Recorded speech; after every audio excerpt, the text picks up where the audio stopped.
All right, next up is our cut flower seed selection of the season.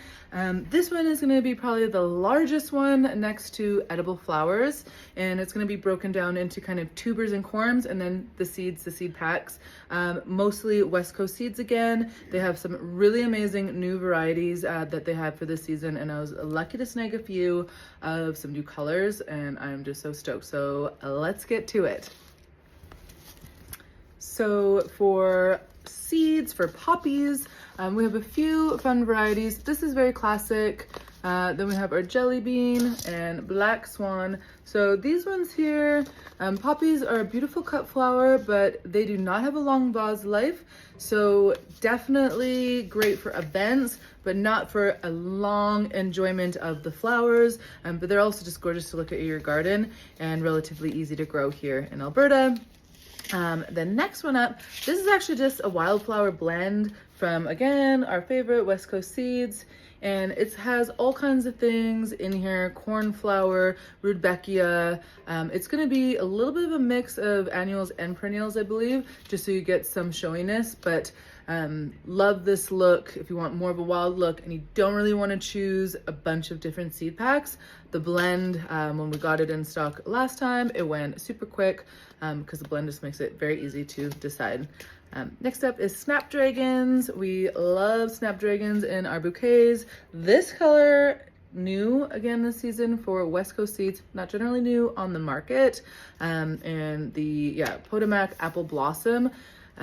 Snapdragons are going to require some staking, so keep that in mind, otherwise they can get all topsy-turvy. I do like flowers that have some movement to them, so if you didn't feel like staking them, it's not the end of the world, but just know that they can get quite wily. So that color I'm very excited about. Definitely going to snag one for myself. Probably should be starting seeds soon here. Next up is a dwarf variety of Delphinium, which is awesome for containers if you're growing again in a small space, and rocket larkspur. So love these guys. They're small, dainty. Larkspur and Delphinium are very, very similar. They're from the same family, which is, or genus, which is Delphinium. And then this is the variety. This is the dwarf seed mix variety. And just look at the colors on that palette. Again, they're going to be shorter, just really easy to use in cut flowers. And I'm so excited for that new seed there. Next up, one of my all-time faves, and if you love growing flowers, just to see them in your garden, really loose, airy look, as well as cut flowers, as well as dyeing fabrics, okay? You probably already know what I'm talking about, Cosmos. Just here's a select few that I have in store. Apricot is probably one of the most popular colors. Love using it for floral arrangements, weddings. People love this color palette, that soft peach color palette. This is a great mix. So this has a few different varieties in there. Light yellow, peachy ones, the hot pink ones. So definitely, again, mixes are always good if you don't want to get a load of different seed varieties. This is new for West Coast seeds, so very excited about this. Another one we don't have in store, but I do love growing and using is the Chocolate Cosmos. Small, very expensive seeds, but just so worth it to grow. So Cosmos, literally my ultimate favorite cut flower, next to dahlias. Okay, I have a few top favorites. Here, we're gonna move on to Nigella. This is quite the bloom. It's soft and delicate. Even after the flower petals actually fall off, the next stage of that is the seed development, and their seed heads are gorgeous and they dry really, really well too. So if you want cut flower and cut flower to use it as a dried flower for everlasting arrangements, the Nigella is going to be great for that. And I do believe that Nigella seed is also used in the kitchen, as a spice. So here, sweet peas, a nice cool season crop or flower. If any of you guys are following along, I posted some sweet peas from Japan. last week, and I am just obsessed with now trying to get long stem length on sweet peas. So your Spencer varieties, this is one of the mixes we have. Spencer varieties are going to be the best variety used for that, and the internet says that if you cut the tendrils and you're just kind of keeping it clean as the flower is growing and trimming lots, that's how you're going to get a long stem length, because they have their kind of Mary stem, their main stem, and then the offshoots that are usually typically quite short. So I'm going to experiment with that this year. I've never done it before, but the Spencer varieties are good for that. And another blend or another type that's new is the Spencer the Midnight Sweet Pea, and it's just a super dark burgundy. Basically just obsessed with this dark foliage for flowers, so very excited for that one. Obviously gonna have to snag one for myself on there. Next up, we're gonna go into zinnias. Zinnias are a fan favorite. They're very easy to grow, very easy to start from seed, and they have a decently long vase life. Here are some colors we have in the store. Your California Giant Mix. So they're gonna have big heads and a colorful palette there. That is a popular one. This is just one of our cupcake varieties, so really frilly. And again, there's lots of different varieties in stock. We are sold out on some of them, like the Cinderella ones, which those are my personal fave. But again, really easy to grow. I can tell you right now, the bees love it at the farm last year. Bees and pollinating insects all over the zinnias, and they just grow really, really well. And the more you cut them, kind of like sweet peas and many other cut flowers, the more they grow, the better they grow. Next up here, we're gonna go into a little bit more of an array of flowers that dry really well too. So you got Strawflower. So currently in the store right now, all we have are these darker ones. They do come in a mix of colors. Strawflower feels and looks almost the same as they do dry, as they do fresh, minus the stem would be different on a dried flower. I love these so much. I did try to grow them last year, not from seed, and I struggled with a short stem length. But even if that happens to you, you can use the flower head on many projects, floral craft projects. So that's a great one to grow in your garden. Again, just gorgeous all around and dries so well. Statice. This is a great filler flower when we're making floral arrangements. This is just a mix of colors. Again, they don't have a load of Statice options. This also is gonna dry very well and looks almost the same as it does dry as it does fresh. So I'm definitely gonna be growing that one this year. The next one is Lunaria, and you might commonly see the dried flower more often than you recognize it as a fresh flower. So it goes into these kind of papery kind of dollar signs, hence the money portion of the namesake.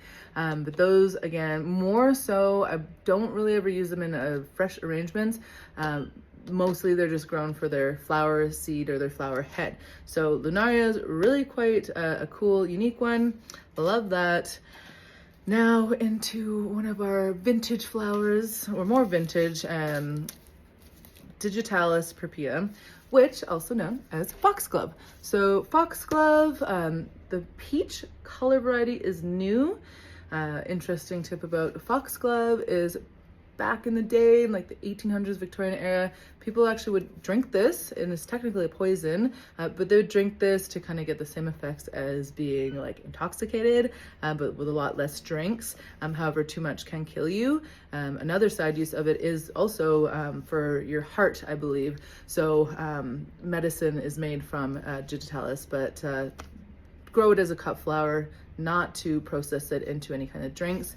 This species was actually grown, or this color, sorry, was grown specifically for flowers and flower farming, for cut flowers. It's going to flower on the first year, and it is a perennial. So typically perennials don't give you a flower on the first year. However, this peach, Dalmatian peach, will give you the flower in the first year, and it's also going to be perennial. So, which is always nice if you do have your own backyard and you want to just grow plants that are perennial, so that it's less work for you every year, starting new plants and starting new seeds. Okay, the next one up is gonna be Zebrina mallow. Not uncommon. I just love how mallow looks. we do more wild arranging here, and it's just the most gorgeous wildflower. If you look up Zebrina mallow online, you're gonna see all kinds of fun colors, and the stripes on the leaves are really what get me excited about this flower.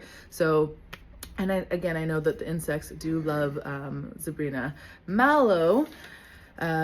This guy here next up, this is fragrant. So not only is it great for using in cut flowers, it's gonna give you kind of a fragrance scent. Clove is the notes that you would smell. Again, in that peach color. Peach flowers are probably one of the most popular kind of color schematics for weddings, other than white, of course. Peach is that second fave of people to grow. So new color shade this year for West Coast seeds, not a new color in stock, but again, overall new. Second last one, we are gonna go over some sunflowers. So sunflowers, there's big ones, small ones, all kinds.